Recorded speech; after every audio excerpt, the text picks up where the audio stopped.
COVID-19 టైంలో ప్రపంచవ్యాప్తంగా ఆరోగ్య వ్యవస్థలు ఎలా పర్ఫామ్ చేశాయో మనం చూసాం. అయితే కోవిడ్-19తో విధించిన లాక్డౌన్ వల్ల ప్రపంచవ్యాప్తంగా అన్ని దేశాలు ఆర్థికంగా ఇబ్బంది పడ్డాయి. కొన్ని దేశాలు ఫాస్ట్గా రికవర్ అవుతే కొన్ని దేశాలు ఆర్థికంగా స్లోగా రికవర్ అవుతున్నాయి.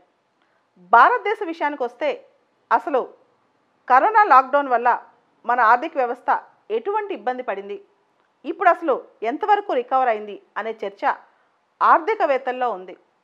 ముఖ్యంగా రెండు మాటలు కాంట్రవర్సీగా నడుస్తున్నాయి. ఒకటి, ఇండియా వి షేప్డ్ రికవరీలో ఉందా, కే షేప్డ్ రికవరీలో ఉందా అని. అసలు రికవరీలో ఈ షేప్స్ ఏంటి, వి షేప్ అంటే ఏంటి, కే షేప్ అంటే ఏంటి?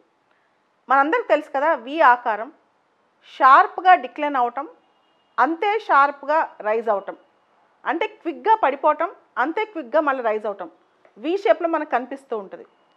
అయితే లాస్ట్ ఇయర్ ఎకనామిక్ సర్వే కూడా ఇండియా వి షేప్లోనే రికవర్ అవుతుందని చెప్పింది.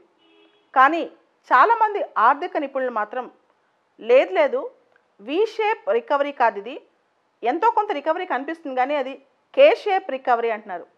అసలు కే షేప్ రికవరీ అంటే ఏంటంటే, భారతదేశంలో ఉన్న రకరకాల ఇండస్ట్రీస్ కానీ రకరకాల కమ్యూనిటీస్ కానీ ఇవన్నీ ఒకేలాగా రికవరీ అవ్వట్లేదు.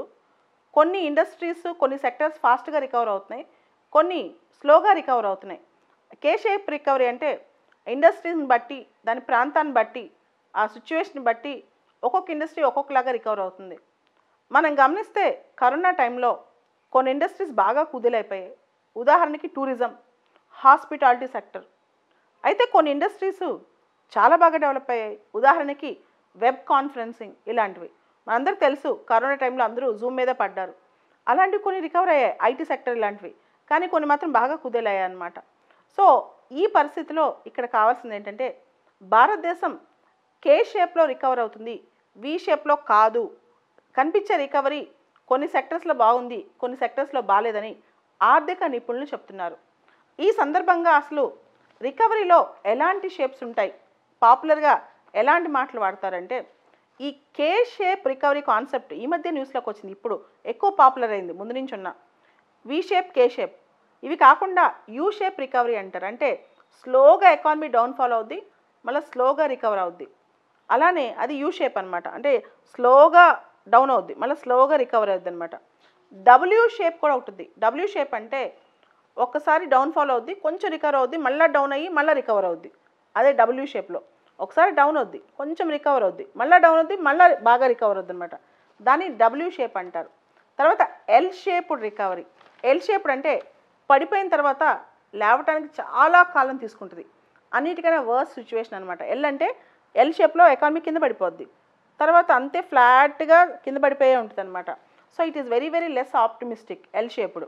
అయితే ఇక్కడ ఇప్పుడు ఇండియన్ ఎకానమీ కే షేప్డ్ అంటున్నారు. అంటే ఒక రెసిషన్ వల్ల, ఒక ఇబ్బంది వల్ల ఎకానమీ కింద పడిపోయాక అన్ని సెక్టర్స్ ఒకేలాగా డెవలప్ అవ్వకుండా కొన్ని సెక్టర్స్ ఏమో చాలా ఫాస్ట్గా డెవలప్ అవుతున్నాయి, కొన్ని సెక్టర్స్ ఏమో స్లోగా రికవర్ అవుతున్నాయి అనమాట.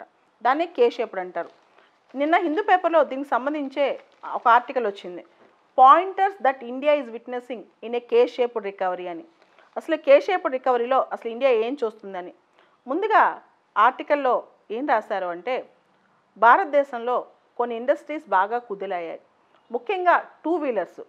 మనందరూ తెలుసు, టూ వీలర్స్ సేల్స్ కనుక సరిగ్గా చూస్తే అసలు భారత ఆర్థిక వ్యవస్థ మిడిల్ క్లాస్లో ఎలా ఉందో తెలిసిపోద్ది అనమాట.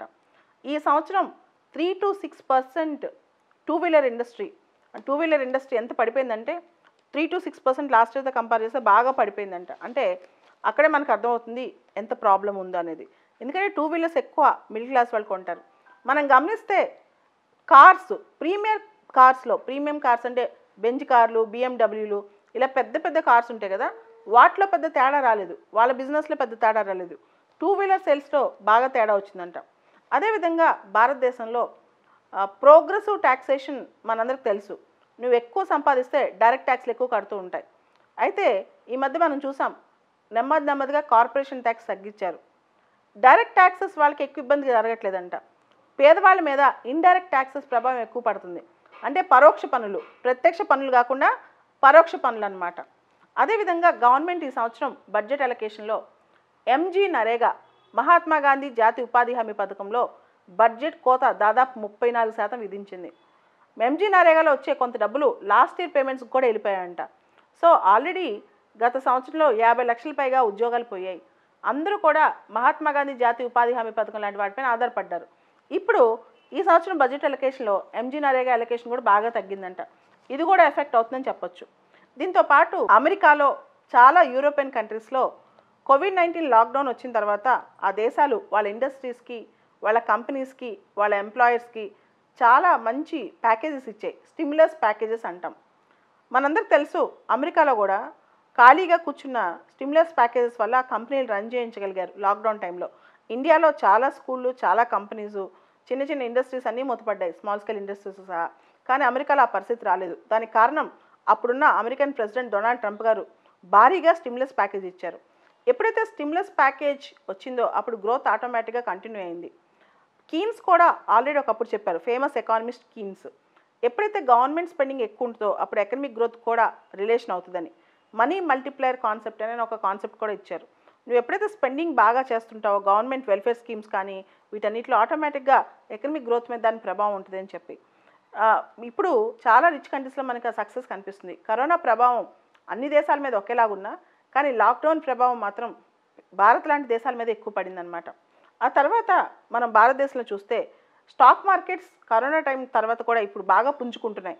అయితే భారతదేశంలో ఎంత % మంది ప్రజలు ఈక్విటీలో ఎక్కువ పెట్టుబడులు పెడతారు? కేవలం 5%.